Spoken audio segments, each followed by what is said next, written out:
Hi friends, welcome back to pasiyumrusiyum. இன்றைக்கி pasiyumrusiyumல வாழைப்பழ cutlet recipe பார்க்க போகிறோம். இந்த ரெசிபி நிறைய மெத்தடில் செய்யலாம். ஆனால் நம்ம இன்றைக்கி ஒரு ஈஸி மெத்தட் பார்க்க போகிறோம். இந்த டேஸ்டியான கட்லெட் எப்படி செய்கிறதுன்னு பார்க்கலாம் வாங்க. தேவையான பொருட்கள் என்னென்னு பார்த்துடலாம். வாழைப்பழம், தேங்காய் துருவல், நெய், ஏலக்காய் பவுடர், வெல்லம், நான் பாகா வச்சுருக்கேன் இன்றைக்கி, கோதுமை மாவு.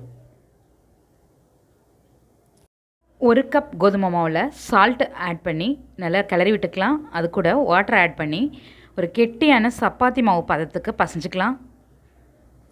பிசைஞ்ச மாவில் 2 ட்ராப் ஆயில் விட்டு மேலே அப்ளை பண்ணிவிட்டு ஒரு 10 மினிட்ஸ் மூடி அப்படியே விட்டுறலாம். 4 வாழைப்பழம் எடுத்து தோலை ரிமூவ் பண்ணிவிட்டு இந்த மாதிரி குட்டி குட்டியாக கட் பண்ணி எடுத்துக்கலாம். பேன் ஹீட் ஆனதும் ஒரு ஸ்பூன் நெய் விட்டு அதில் வாழைப்பழ பீஸ்லாம் ஆட் பண்ணி கொஞ்சம் வதக்கிக்கலாம்.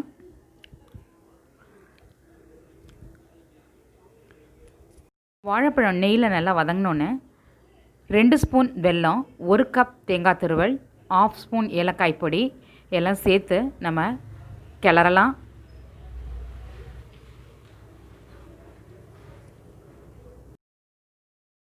இது மாதிரி கெட்டியான பதத்துக்கு வந்தோன்னே பிளேட்டில் ட்ரான்ஸ்ஃபர் பண்ணி ஆற விடலாம். சப்பாத்தி மாவை எடுத்து இந்த திக்னஸ்க்கு ரவுண்டாக கொஞ்சம் பெருசாக போட்டுக்கலாம். பனானா மிக்சிங் எடுத்து இதில் இந்த ஓரங்கள் மட்டும் விட்டுட்டு சென்டரில் ஃபுல்லாக ஸ்ப்ரெட் பண்ணிடணும்.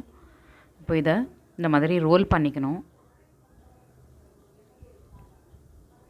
நல்லா டைட்டாக ரோல் பண்ணிக்கலாம்.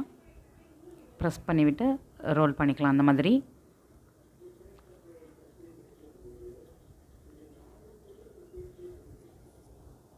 இந்த மாதிரி ரோல் பண்ணதை ஒரு கட்டர் அல்லது நைஃப் வச்சு எட்ஜை கட் பண்ணி விட்டுட்டு மீதி இருக்கிற பார்ட் எல்லாத்தையுமே நம்ம ஒரு இன்ச் அகலத்துக்கு கட் பண்ணிக்கலாம். ரொம்ப தின்னாக கட் பண்ணாலும் வந்துட்டு அந்த லேயர் தெரியும். பனானா கொஞ்சம் வந்து ரொம்ப ஃப்ரை ஆகி கருகிற மாதிரி இருக்கும். ஸோ கொஞ்சம் நம்ம பெருசாகவே கட் பண்ணி எடுத்துக்கலாம். அந்த மாதிரி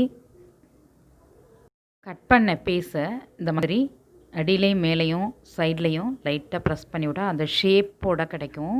உங்களுக்கு அந்த ரிங் ஷேப் வேணும் அப்படின்னா இந்த மாதிரி வச்சுக்கலாம். ஆனால் பனானா கொஞ்சம் ஓரங்களில் கருகிற மாதிரி இருக்கும், பார்த்து எடுக்கணும், ஃப்ரை பண்ணி எடுக்கணும். இப்போ நமக்கு வந்து இந்த ஷேப் வேண்டாம், சும்மா கட்லெட் ரவுண்டாக இருந்தால் போதும் அப்படின்னா உள்ளங்கையில் வச்சு ப்ரெஸ் பண்ணிக்கலாம். கட்லெட், குட்டி கட்லெட் எல்லாம் ரெடி ஆகிடுச்சு. இப்போ ஃப்ரை பண்ண வேண்டியது தான். இந்த மாதிரி கொஞ்சமாக ஆயில் வச்சு ஷாலோ ஃப்ரை பண்ண போகிறோம். இப்போ இது மாதிரி மூவ் பண்ணி விடுறதுனால என்ன ஆகும்னு கேட்டால் சைட்லலாம் நல்லா ஃப்ரை ஆகிடும். திக்காக இருக்கு இல்லையா, அந்த ஓரங்கள்லாம் நல்லா ஃப்ரையாக சூப்பராக மொறுமொறுன்னு இருக்கும். இப்போ நெக்ஸ்ட்டு சைடு திருப்பி போடணும். நெக்ஸ்ட் சைடு டர்ன் பண்ணி விட்டாச்சு. இப்போ இந்த சைடும் நல்லா ஃப்ரை ஆனோன்னு எடுத்துடலாம்.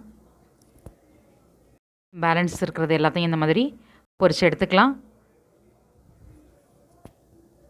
Banana cutlet ready. இந்த வீடியோ உங்களுக்கு பிடிச்சிருந்தா லைக் பண்ணுங்கள், உங்கள் ஃப்ரெண்ட்ஸ் கூட ஷேர் பண்ணுங்கள். என்னோட pasiyumrusiyum இது வரைக்கும் சப்ஸ்கிரைப் பண்ணாதவங்க ப்ளீஸ் சப்ஸ்கிரைப் பண்ணிக்கோங்க. பெல் ஐக்கான் ப்ரெஸ் பண்ணிக்கோங்க, ஆல் ஆப்ஷன் கொடுத்துக்கோங்க. என்னோட நெக்ஸ்ட் ரெசிபி உங்களை தேடி வந்துக்கிட்டே இருக்குது, பார்த்து என்ஜாய் பண்ணுங்கள்.